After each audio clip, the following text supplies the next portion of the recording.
ऐकलत का? मधुराज रेसिपीला सबस्क्राईब करताना घंटी पण वाजवा, म्हणजे जेव्हा माझ्या रेसिपीज ऑनलाईन येतील तेव्हा तुमच्या फोनची ही घंटी वाजेल. टिंग टिंग. नमस्कार, मी मधुराज रेसिपी मराठीमध्ये तुम्हा सर्वांचं खूप खूप खूप मनापासून स्वागत. दरवर्षी आपण मोदकांचे वेगवेगळे प्रकार बघत असतो, ज्यामध्ये मोस्टली सगळे आतापर्यंत गोडाचे प्रकार बघितलेत. पण आज आपण मोदकापासून एक तिखट पदार्थ बनवतोय. येस, तिखट, ती म्हणजे मोदकाची आमटी. खास विदर्भात किंवा वैदर्भीय भागात ही आमटी बनवली जाते. तर त्याची आज आपण छान सोपी आणि सुटसुटीत कृती कशी आहे ते बघूयात. तवा गरम केलाय, आधी सारण बनवून घेतो. यामध्ये अर्थातच 1 चमचा खसखस भाजून घ्यायची हलकीशी. चला तर मग इथे खसखसला हलकासा सोनेरी रंग यायला सुरुवात झालेली आहे. आता आपण यामध्ये 1 कप सुकं किसलेलं खोबरं घालतो आणि खोबरं पण अगदी हलकासा सोनेरी रंग येईपर्यंत भाजून घेऊयात. चला तर मग तुम्ही इथे बघू शकता खोबऱ्यालाही हलकासा सोनेरी रंग आलेला आहे. आता गॅस बंद करायचा आणि आपण यामध्ये थोडेसे मसाले घालणार आहोत. काळा मसाला अर्धा चमचा. तर हा खास वैदर्भीय काळा मसाला आहे, बाजारामध्ये मिळतो. तो नसेल तर तुमच्या घरातला कुठलाही साठवणीतला काळा मसाला तुम्ही घालू शकता. अर्धा चमचा लाल तिखट, मीठ चवीपुरतं आणि बारीक चिरलेली कोथिंबीर. तर हे सगळं मिक्स करू आणि आता आपलं हे स्टफिंग बनवून तयार आहे. स्टफिंग आपलं बनवून तयार आहे मोदकाच्या आमटीसाठी. आता आपण याला जी ग्रेव्ही लागते किंवा रस्सा लागतो, आमटी लागते, त्यासाठी काय करायचं ते बघूयात. 1 चमचाभर तेल त्याच पॅनमध्ये मी गरम करून घेतलं आहे. यामध्ये आपण उभा चिरलेला कांदा घालूयात. 2 मध्यम आकाराचे कांदे उभे स्लाइस करून घेतलेत. यामध्ये थोडेसे आल्याचे तुकडे घालूयात, अर्धा इंच आल्याचे तुकडे आणि लसूण पाकळी, आणि मस्त सोनेरी रंग येईपर्यंत परतून घेऊयात. चला तर मग इथे कांद्याला हलकासा असा सोनेरी रंग आलेला आहे. आता यामध्ये आपण 2 चमचे किसलेलं सुकं खोबरं घालूयात. हे पण मिक्स करून 3 ते 4 मिनिट फ्राय करून घ्यायचं. चला, खोबरं घातल्यावर 4-5 मिनिट हे मस्त भाजून घेतले. आता गॅस बंद करूयात आणि हे हलकंसं थंड करून घेऊयात. चला तर मग हा मसाला हलकासा थंड झाला की मिक्सरच्या भांड्यामध्ये आपण काढून घेऊयात.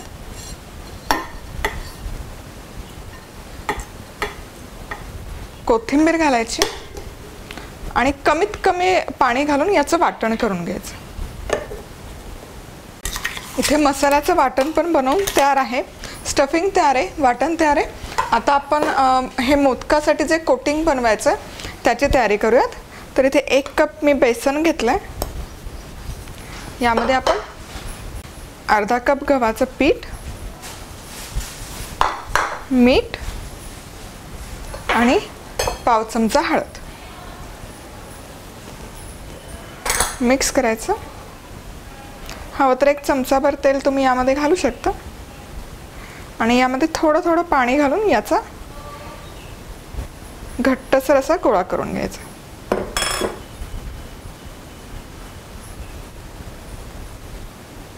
हे असं छान असं गोळा मळत आला की थोडंसं तेल घालून हा एकसारखा स्मूथ करून घ्यायचा, सॉफ्ट करून घ्यायचा.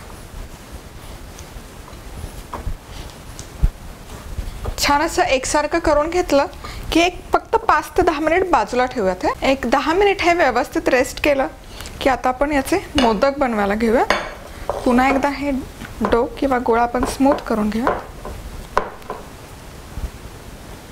छोटेसे गोळी घ्यायची यामध्ये.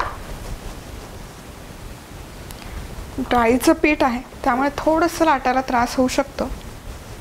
हवं तर तुम्ही थोडंसं तेल लावू शकता बेसला, म्हणजे हे चिकटणार नाही.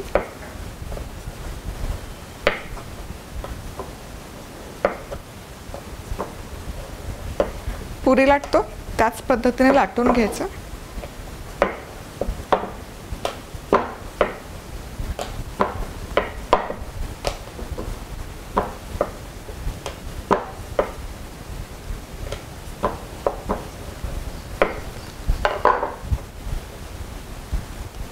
आता जसं आपण मोदक करतो तसंच याच्या पेटल्स किंवा पाकळ्या करून घ्यायच्या.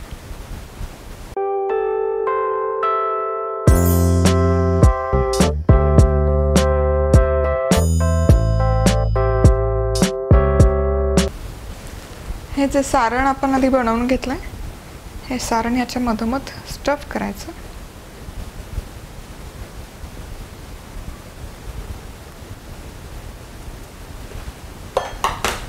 आणि हे क्लोज करायचं.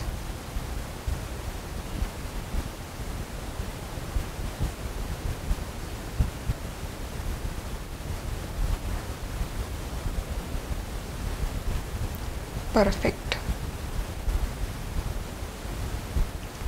याच पद्धतीने आपण आपले उरलेले मोदक स्टफ करून घेतो. पुन्हा एकदा दाखवते मी. गोळा घ्यायचा, स्मूथ आउट करून घ्यायचा आधी, म्हणजे त्याला भेगा नाही पडत एजेसला. आणि हा पुरीसारखा आधी लाटून घ्यायचा.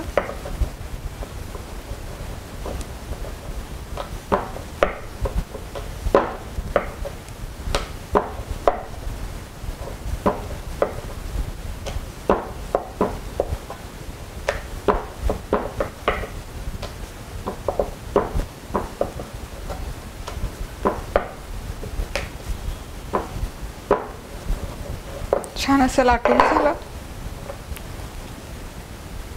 याला अशा पाकळ्या करून घ्यायच्या, जसं उकडीच्या मोदकाला करतो तसंच.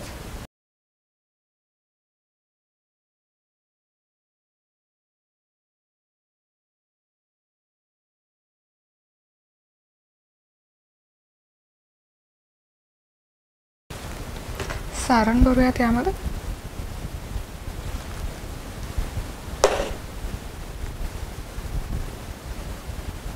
आणि हे क्लोज करून घ्यायचं.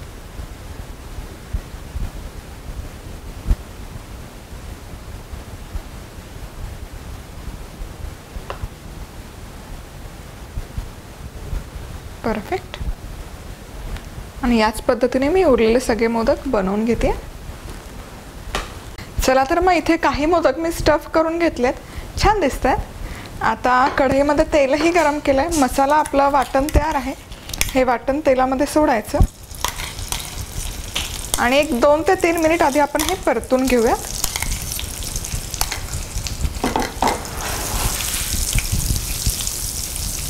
आता 1-2 मिनिट हा मसाला व्यवस्थित असा फ्राय करून झाला की यामध्ये आपण काळा मसाला घालतो. तुमच्या घरी ठेवणीतला कुठलाही काळा मसाला असेल तर तुम्ही वापरू शकता. आणि लाल तिखट मिक्स करून घेऊयात आणि आणखी 1-2 मिनिट तेल सुटेपर्यंत परतून घ्यायचं. आता इथे तुम्ही बघू शकाल मसाल्याला मस्त असं तेल सुटायला सुरुवात झालेली आहे. आता गरम मसाल्यामध्ये जसं मी नेहमी सांगत असते गरम पाणी घालायचं. त्यामुळे काय होतं, मसाल्याचं टेम्परेचर एकसारखं मेंटेन राहतं आणि त्याचबरोबर हा जो तवंग असतो किंवा तर्री असते ती अशी वर उठून येते मस्त. तर यामध्ये मीठ घालूयात चवीपुरतं. मिक्स करून घेऊ. थोडेसे पातळसर साईडला ठेवायची, कारण मोदक जसजसं शिजतील तसतसं हे घट्ट होत जातं. परफेक्ट. आता हे जे मोदक आपण बनवून घेतले हे यामध्ये सोडायचे.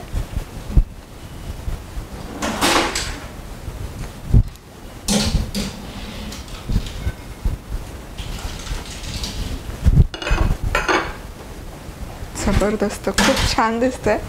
आणि झाकण ठेवून मीडियम हीटवर एक 15 ते 20 मिनिट मस्त शिजवून घ्यायचं.